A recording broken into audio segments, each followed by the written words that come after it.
আপনাদের সবাইকে স্বাগত জানাই জার্নাল পর্যালোচনায়। সঙ্গে আছি সিদ্দিক রেজা। প্রতি রোববার থেকে বৃহস্পতিবার পর্যন্ত আমরা নানা বিষয়ে আলোচনা করি। সম্প্রতি আপনারা দেখেছেন একটি জাতীয় দৈনিকে অন্তর্বর্তী সরকারের কয়েকজন উপদেষ্টার অস্বাভাবিক চিকিৎসা খরচের খবর এসছে, যারা প্রায় কোটি টাকার কাছাকাছি খরচ করেছেন বিদেশে চিকিৎসার নামে। এই বিষয়ে আমরা আজকে কথা বলবো। নৈতিকতার পরীক্ষায় অন্তর্বর্তী সরকারের উপদেষ্টারা, রাষ্ট্রের টাকায় চিকিৎসা, বৈধতার আড়ালে নৈতিকতার প্রশ্ন। 2024 সালের গণঅভ্যুত্থানের পর গঠিত অন্তর্বর্তী সরকারের অন্যতম শক্তি ছিল তাদের নৈতিক গ্রহণযোগ্যতা। নোবেলজয়ী অধ্যাপক মোহাম্মদ ইউনূসের নেতৃত্বে গঠিত এই সরকারে যুক্ত হয়েছিলেন সমাজের বিভিন্ন শ্রেণী পেশার পরিচিত ব্যক্তিত্ব, যাদের সম্পর্কে সাধারণ মানুষের ধারণা ছিল তারা ব্যক্তিগত লোভ লালসার ঊর্ধ্বে, সৎ, মিতব্যয়ী এবং জনস্বার্থে নিবেদিত। দীর্ঘদিনের রাজনৈতিক দুর্নীতি, ক্ষমতার অপব্যবহারে ক্লান্ত মানুষের কাছে এই সরকার ছিল একটি নৈতিক বিকল্পের প্রতীক। কিন্তু সময়ের সঙ্গে সঙ্গে প্রত্যাশার সঙ্গে বাস্তবতার ব্যবধান নিয়ে প্রশ্ন উঠতে শুরু করেছে। দুর্নীতির ধারণা সূচকে অবনতির খবর যেমন উদ্বেগের জন্ম দিয়েছে, তেমনি অন্তর্বর্তী সরকারের কয়েকজন উপদেষ্টার বিদেশে চিকিৎসা বাবদ সরকারি কোষাগার থেকে বিপুল অর্থগ্রহণের তথ্য নতুন বিতর্কের সৃষ্টি করেছে। আইনগতভাবে এসব ব্যয় অনুমোদিত হতে পারে, কিন্তু রাষ্ট্র পরিচালনায় নৈতিকতার প্রশ্ন কখনোই কেবল আইনের গণ্ডিতে সীমাবদ্ধ থাকে না।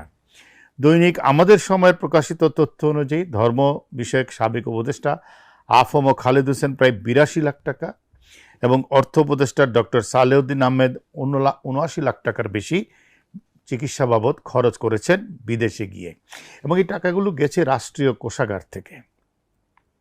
অন্য কয়েকজন উপদেষ্টাও বিভিন্ন অঙ্কের টাকা ব্যয় করেছেন। এর মধ্যে পররাষ্ট্র উপদেষ্টা তৌহিদ হোসেনের খরচ হয়েছে 8 লাখ টাকার বেশি, সংস্কৃতি উপদেষ্টা মোস্তফা সরোয়ার ফারুকের খরচ হয়েছে 7 লাখ টাকার বেশি, ইত্যাদি ইত্যাদি। সরকারের বিভিন্ন বিধিমালা অনুযায়ী প্রয়োজনীয় চিকিৎসা সংক্রান্ত কাগজ, বিল, ভাউচার দাখিলের মাধ্যমে এ ধরনের ব্যয় রাষ্ট্র বহন করতে পারে। ফলে কেবল অর্থ গ্রহণের ঘটনাকে বেআইনি হয়তো বলা যাবে না, তবে আমরা জানি না তারা বিল জমা দিয়েছেন কিনা।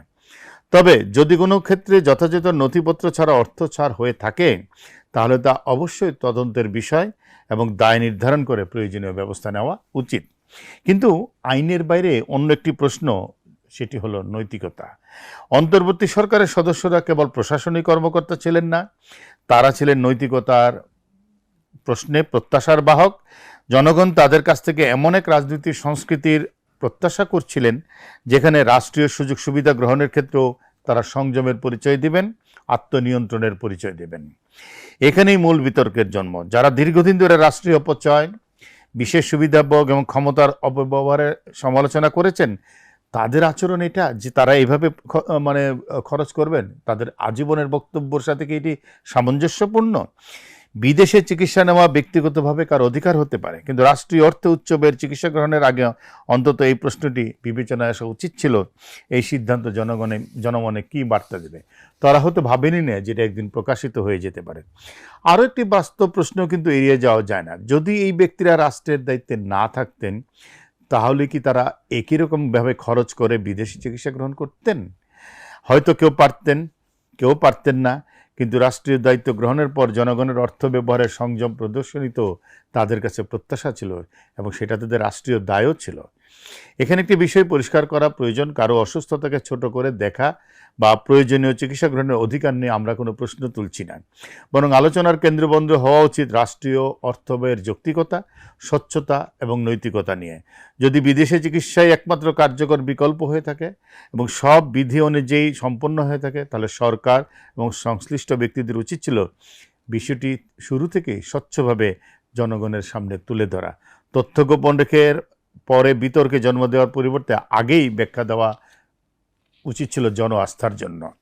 এই ঘটনার আরেকটি বড় প্রশ্ন সামনে আসে, বাংলাদেশের স্বাস্থ্যসেবার প্রতি নীতি নির্ধারকদের নিজস্ব আস্থার প্রশ্ন। যদি দেশের সর্বোচ্চ পর্যায়ের নীতি নির্ধারকরাই চিকিৎসার জন্য বিদেশমুখী হন, তাহলে সাধারণ মানুষ কিভাবে বিশ্বাস করবে যে দেশে আসলে কোনো স্বাস্থ্য ব্যবস্থা আছে, দেশে আসলে কোনো চিকিৎসা হয়? রাষ্ট্রের শীর্ষ ব্যক্তিদের আচরণ অনেক সময় নীতিগত বার্তা বহন করে, ফলে তাদের ব্যক্তিগত সিদ্ধান্ত জনপরিসরে রাজনৈতিক তাৎপর্য তৈরি করে। এ কারণেই প্রয়োজন একটি স্বাধীন, নিরপেক্ষ পর্যালোচনা, চিকিৎসা ব্যয় অনুমোদনের ক্ষেত্রে বিধি অনুসারে ব্যবস্থা করা হয়েছিল কিনা, প্রয়োজনীয় কাগজপত্র যথাযথভাবে দাখিল করা হয়েছে কিনা এবং অর্থচারের প্রক্রিয়া যথাযথ ছিল কিনা, আইন মেনে হয়েছে কিনা, এসব একটা নিরপেক্ষ তদন্তের মাধ্যমে দেখা উচিত। তদন্তের ফল যাই হোক তা জনসম্মুখে প্রকাশ করা জরুরি। স্বচ্ছতা ছাড়া আস্থা ফিরিয়ে আনা সম্ভব নয়। অন্তর্বর্তী সরকারের সবচেয়ে বড় সম্পদ ছিল জনগণের বিশ্বাস। সেই বিশ্বাস টিকিয়ে রাখতে আইনের পাশাপাশি নৈতিক মানদণ্ডও ছিল গুরুত্বপূর্ণ। রাষ্ট্রীয় অর্থ ব্যয়ের ক্ষেত্রে বৈধ হওয়াই যথেষ্ট নয়, সেটি জনগণের কাছে ন্যায্য বলেও প্রতীয়মান হতে হবে। কারণ গণতন্ত্রে আস্থার সংকট তৈরি হয় দুর্নীতির কারণে নয়, নৈতিক প্রত্যাশা এবং বাস্তব আচরণের ব্যবধান থেকেও। তারা যে খরচটি করেছিলেন সেটি সত্যি সত্যি ন্যায্য ছিল কিনা তা জনগণের সামনে প্রকাশ করা উচিত। জনগণ এমন নেতৃত্বই চায় যারা কেবল দুর্নীতিমুক্ত নয়, বরং রাষ্ট্রীয় সম্পদ ব্যবহারে সংযমের পরিচয় দেবেন, আত্মসংযমের পরিচয় দেবেন। নৈতিকতার দাবি যত বড় হবে, সেই মানদণ্ডে জবাবদিহিতার দায়িত্বও কিন্তু তত বেশি। আর সেই জবাবদিহি একটি গণতান্ত্রিক বিশ্বাসযোগ্য রাষ্ট্র ব্যবস্থার ভিত্তি। আজকের মতো জার্নাল পর্যালোচনা এখানেই শেষ করছি। সবাই ভালো থাকবেন।